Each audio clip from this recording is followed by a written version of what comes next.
Welcome दोस्तों। हर इंसान चाहता है कि उसे जीवन में सुख मिले, लेकिन हम हर तरफ देखें तो लोग अशांति फैली हुई है। ध्यान के माध्यम से कोई भी इंसान, गरीब हो या श्रीमंत, सुखी हो सकता है। ऐसा नहीं कि खूब पढ़ा लिखा होना चाहिए, बड़ी नौकरी मिलना चाहिए, बहुत बड़ा पैसा होना चाहिए। अशिक्षित अज्ञानी लोग भी इस दुनिया के महात्मा बन चुके हैं। और शांत होके गुरु नानक हो या रामकृष्ण हो, talented Vivekananda, English to English बोलने वाला, आध्यात्मिक ताकत क्या होती है, मन का एकाग्रता क्या होती है, ये मेडिटेशन के माध्यम से यदि आप सीख लेते हैं, और मैंने भी अभी इंग्लिश और ये सारी चीज़ें ध्यान के माध्यम से सीखा। और आचार्य रजनीश वामन राव पई इसका डीप में जाके पढ़ाई किया। आचार्य रजनीश के जो पूरे वर्ल्ड में ध्यान सूत्र सिखाया है वो तो मेरे नस नस में है, क्योंकि हर चीज़ क्या होती है उसका अनुभव और एक्सपीरियंस। क्योंकि मुझे खुद जब 40 साल के बाद ऐसा लगा कि पैसा, धन संपत्ति सब कुछ मिलाने के बावजूद भी हम शांत क्यों नहीं हुए, तो मैंने सोचा कि नहीं, पैसे में, धन संपत्ति में ये माध्यम है जीने का, खाना पीना, वस्तु चीजें खरीदी करने का, लेकिन सुख नहीं खरीद सकते इससे।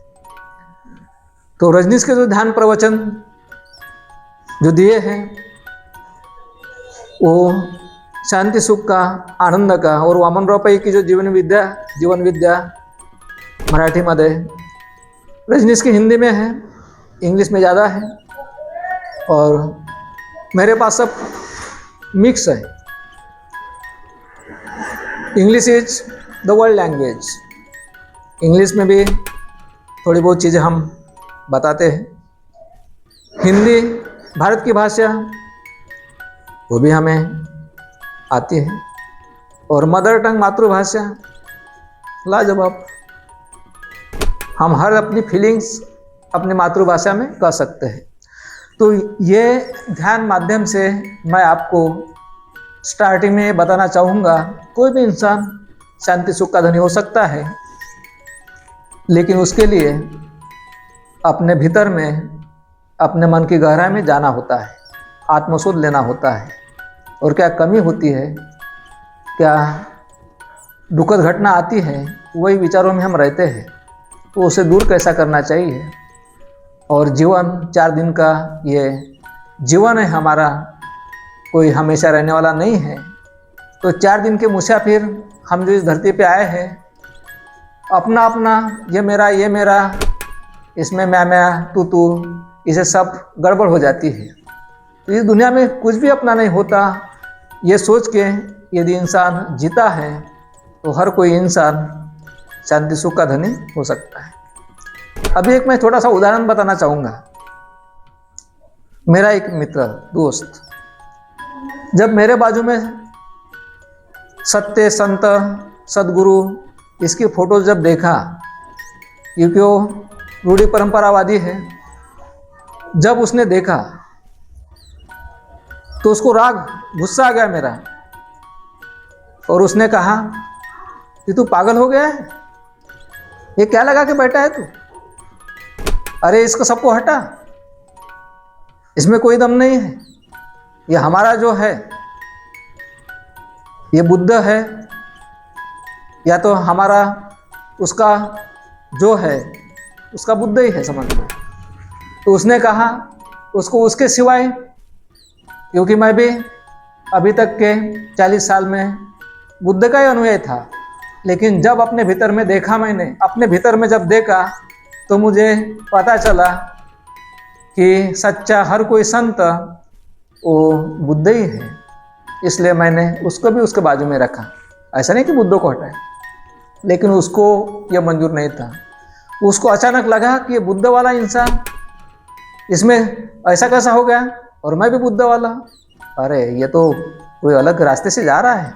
उसको गुस्सा आया, अपने हाथों से उसने बाकी संतों की फोटो फाड़ के फेंका है, और मुझे बताने लगा है पागल हो गया बोले, तेरे पास शांति सुख आनंद नहीं है बोले,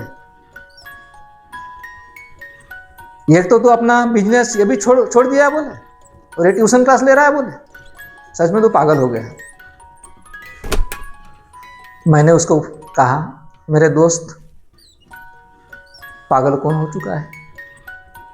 ये बुद्ध के बाजू में जो ये बुद्ध, घड़ी में भी बुद्ध है, बाबा साहब है, उधर रजनीश है, वामन राव पई है, मेरे हृदय में सारे सच्चे संत हैं विराजमान हैं।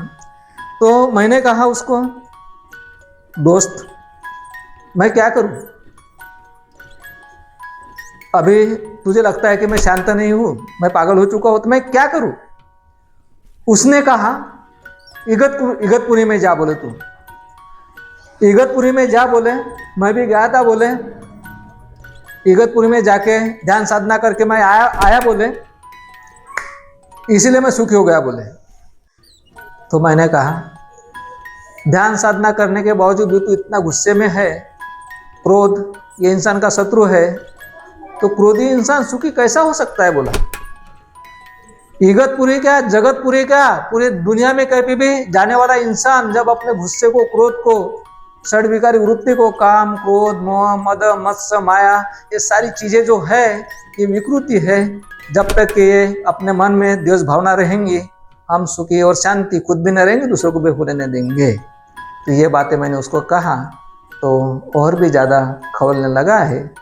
तो मैंने हाथ जोड़ दिया। उसके बाद अभी तक के ना वो मुझे मिलने के लिए आया है, पहले मिलने के लिए आता था, अभी उसको लगा कि बुद्ध से अलग हो गया, हाँ सबको लेके बैठ गया है और मेरी बात मानने के लिए भी तैयार नहीं है, इसलिए अभी तक वो मिलने के लिए नहीं आया है। मुझे याद आती है, मेरा कोई शत्रु तो है ही नहीं, दुश्मन भी रहेंगे, मैं वही चाहता हूँ कि उसको भी शांति सुख का आनंद का ये मार्ग मिले। और आप भी देखने वाले, आपको भी अगर लगता है तो एनी टाइम मैं एक ही जगह समाधि की स्थापना में, समाधि के ध्यान की स्थिति में मैं एक ही जगह बैठा रहता हूँ, मैं घूमता फिरता नहीं, बहुत कम, बहुत ही जब जरूरी काम रहता है, महीना 2 महीने में 3 महीने तभी मैं बाहर निकलता, अदरवाइज एक ही जगह क्लास के बच्चों को या एक ही जगह में बैठा रहता है। अगर आपको आना चाहते हैं कभी भी आ सकते हो, मिल सकते हो।